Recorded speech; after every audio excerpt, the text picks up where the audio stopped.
Сәлеметсіңдер ме балалар, қазақ тілі сабағын бастаймыз. Бүгінгі өтетін тақырыбымыз фонетика әлеміне саяхат.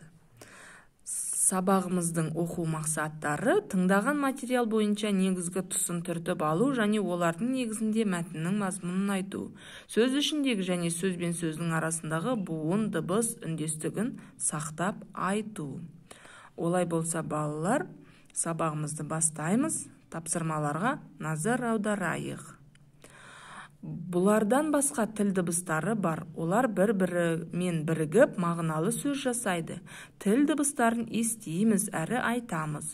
Осы тіл дыбыстарының жасалу, айтылу, естілу тілдің фонетика саласы зерттейді. Сөздерді оқы. Жапырақ, өлке, көгершін, пияз, киік, ұлан. Әр сөзде неше әріп, неше дыбыс барын айт. Қай сөзде дыбыс пен әріптің саны бірдей емес. Дыбыс пен әріптің бір-бірінен өзгешелігі неде? Дыбыс дауысты және дауыссыз болып екіге бөлінеді. Дауысты жуан және жіңішке болып бөлінеді. Ал дауыссыз дыбыстар қатаң, ұяң, үнді болып бөлінеді. Келесі мәтінді тыңда, мәтіннен нақыл сөзді тауып жаз. Нақыл сөздегі әр сөзге жазбаша дыбыстық талдау жаса. Талдау үлгісі қараңдар балалар. Бұл 4 әріп, 4 дыбыс, 1 буын. Б ұяң дауыссыз, О жуан дауысты, Л үнді дауыссыз, Т қатаң дауыссыз. Олай болса балалар, ендігі сәтте сергіту сәті. Шашылған буындардан келесі тапсырма. Сөздерді құраймыз балалар. Дұрыс жауаптарына назар аударайық, өзіміздің жауаптарымызбен салыстырып отырайық. Келесі тапсырмамыз сиқырлы сандар мен әріптер. Әріптер мен сандарды пайдаланып, сөздерді табамыз.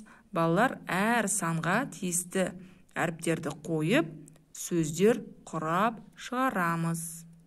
Ал енді балалар осы тапсырмадан өздерінің жазған жауаптарында салыстырып көріңдер. Дұрыс жауабына назар аударыңдар. Келесі дұрыс жауабын тап тапсырмасы. Буын үндестігіне бағынбайтын сөзді тап.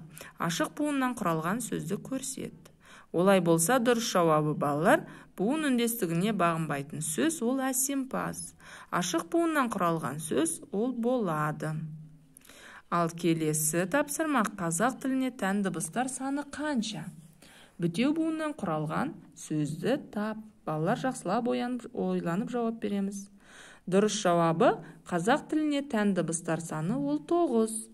Бітеу буыннан құралған сөз ол балапан сөзі. Ал енді балалар бүгінгі сабағымызға кері байланыс беріп өтейік. Бүгінгі сабақ маған ұнады, себебі мен нені үйрендім? Маған қандай тапсырма қиын болды? Мен енді нені үйренгім келеді? Жақсы балалар, олай болса сау болыңдар.